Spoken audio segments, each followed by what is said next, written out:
अस्सलाम वालेकुम। मैं डॉक्टर आसमा आपकी खिदमत में Cosmesurge hospital Saidpur road Rawalpindi से बात कर रही हूँ। आज का हमारा टॉपिक है बच्चियों में पीरियड्स की या माहवारी की अलामात और बच्चियों को पीरियड्स के बारे में आगाही। हमारे बच्चे जो हैं वो तो वैसे पिछले 2 सदियों में या 20 सालों में बल्कि कह लें कि बहुत ज़्यादा एडवांस हो गए हैं। उनके पास नॉलेज बहुत ज़्यादा है। हमारे यहाँ यूट्यूब है, फेसबुक है, इन सारी चीज़ों से उनकी आगाही है, लेकिन बाज़ चीज़ें जो है वो नेगेटिव उनके पर इंफॉर्मेशन हो रही है। पीरियड्स क्या है? एक बच्ची का बचपन से जवानी की तरफ कदम, और होता ये है कि इसमें बहुत सारी चेंजेस हैं। इसमें ओवुलेशन शुरू होती है जिसकी वजह से पीरियड्स आते हैं। पीरियड्स आने की वजह से, ओवुलेशन की वजह से एस्ट्रोजन प्रोजेस्टेरोन बन रहा होता है, एक हार्मोन है ये, और उस हार्मोन की वजह से बच्चों में चिड़चिड़ापन, जिसको हम कहते हैं कि एडोलेसेंट एज का या टीन एजेस का टेंट्रम्स हो जाते हैं। अच्छी बातें उनको बुरी लगती हैं, बुरी बातें उनको अच्छी लगती हैं, वो अपनी मर्ज़ी करना चाहते हैं, चिड़चिड़े हो जाते हैं, माँ बाप से लड़ाई झगड़ा करते हैं, मुख्तलिफ़ किस्म के एक्सपेरिमेंट्स करना चाहते हैं। ये एक नॉर्मल फिनोमेना है, इसके लिए परेशान होने की ज़रूरत नहीं है, क्योंकि ये टाइम के साथ साथ ये नॉर्मलाइज होता चला जाएगा। माँओं से मेरी एक गुजारिश है और बच्चियों से भी कि अगर हम अच्छी खुराक खाएंगे तो हम ज़िंदगी के इस फेज़ में बहुत अच्छे तरीके से हम गुजार लेंगे इसको।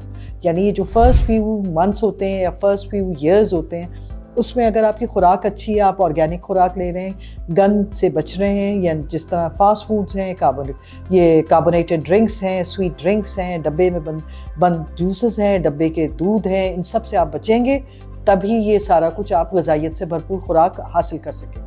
ग़िज़ाइयत से भरपूर खुराक क्या है? जिसको ना हम माइक्रोवेव कर रहे हो, ना वो नॉन स्टिक पैन्स में हो, ना ही वो प्रोसेस्ड फूड हो जिसमें कोई किसी किस्म का प्रिजर्वेटिव एडेड ना हो। घर की बनी हुए खाने हैं, घर की बनी हुई रोटी है, ताज़ा चीज़ है, सैलड्स हैं, फ्रूट्स हैं। अल्लाह का शुक्र है कि हमारे यहाँ बहुत सारी चीज़ें कुदरती तौर पे हमें मैसर हैं। बाहर के ममालिक में तो जेनेटिकली ट्रीटेड खुराकें हैं, ओरिजिनल तो ऑर्गेनिक तो कुछ भी नहीं है उनके पास। हमारे पास तो फिर भी बहुत हद तक ऑर्गेनिक चीज़ें हैं।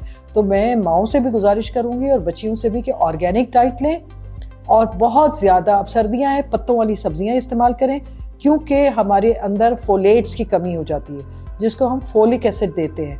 माँओं से गुजारिश है कि 12 साल की उम्र से ऊपर जितनी बच्ची हैं सबको फोलिक एसिड स्टार्ट करा दें। हर 3 महीने के बाद आपने उनको 1 महीने के लिए देना है, और फोलिक एसिड दें, और खुराकें अच्छी दें। खुराकें अच्छी, चटपटी मसालेदार खुराकें किसी काम की नहीं है। वो ज़बान को जायका तो देंगे, आपकी बॉडी के अंदर प्रॉब्लम बनाएंगे। और इसके अलावा ये रंग बिरंगे तेल बंद करें, रंग बिरंगी चीज़ें बंद करें।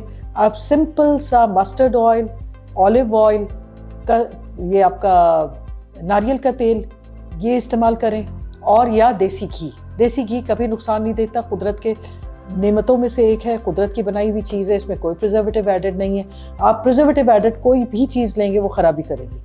और आपने ये करना है कि एक्सरसाइज, भाग दौड़, खेलना कूदना, ये सारी चीज़ें, खुली हवा में जाना, वॉक करना, ये सारी चीज़ें आपके मूड्स को सही करेंगी।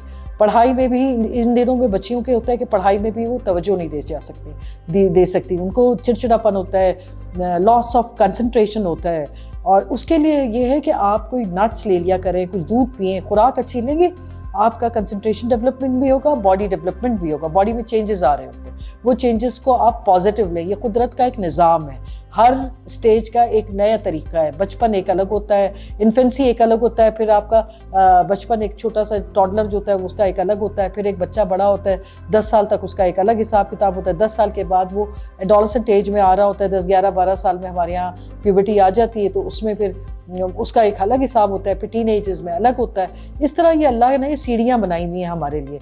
और आखिरकार अगर आप इसमें अच्छी खुराक लोगे तो आपकी ओल्ड एजेस में जाके आपके पास रिजर्व्स होंगे जो कि आपको संभाल सकेंगे, आपकी हड्डियाँ मजबूत होंगी। इसमें इस वक्त ये सोचो कि क्या खा रहे हो। खजूर खाओ, नट्स खाओ, दूध पियो, दही खाओ, मक्खन लो, देसी घी लो, तमाम सब्जियाँ लो, तमाम fruit low. Please be aware that कि ब्रॉयलर मुर्गी जो है वो हमारे लिए फसाद है, हमारे लिए तकलीफ़ों का बाइस है। तो ब्रॉयलर मुर्गी क्योंकि वो हार्मोन से बनी हुई है, वो हमारे हार्मोन्स ख़राब करती है।